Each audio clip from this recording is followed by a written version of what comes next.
चोरों की भी अपनी पसंद होती है। जी हाँ, ये सच है। सिटी पुलिस की जानिब से ऐसे 2 चोरों को गिरफ्तार किया गया जो सिर्फ और सिर्फ रॉयल एनफील्ड गाड़ियां चुराया करते थे। उनके पास से 5 लाख रुपए मालियती 4 रॉयल एनफील्ड गाड़ियां जब्त कर ली गई। पुलिस ने बताया कि रियासत आंध्र प्रदेश एलूर जिले से ताल्लुक रखने वाला 26 साला सनी उर्फ महेश एक रेस्टोरेंट में वेटर का काम करता था। इसकी दोस्ती 21 साला मनोहर से जो जिले सूर्यपेट का रहने वाला बताया गया है। इन दोनों ने मिलकर आसान तरीके से रकम हासिल करने के मकसद से मोटरसाइकिलों का सरखा करने का मंसूबा बनाया। उन्होंने सोचा कि कीमती गाड़ियों का सरखा करने पर उन्हें ज्यादा रकम मिलेगी। यही सोचकर वो सिर्फ रॉयल एनफील्ड गाड़ियों को निशाना बनाया करते थे।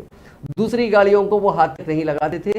वो दोनों खास तौर पर इसी काम के लिए शहर आए और उन्होंने माह अप्रैल में सरूनगर, हयातनगर, जुबली हिल्स और पंजागुट्टा इलाकों से रॉयल एनफील्ड गाड़ियों का सरखा किया। कल पुलिस ने उन्हें गाड़ियों की तलाशी के दौरान रोक लिया, जिस पर वो दस्तावेज दिखाने में नाकाम रहे। पूछताछ पर मुलजिमीन ने इकबाल जुर्म कर लिया। उनके पास से मसरूखा गाड़ियां बरामद कर ली गई हैं।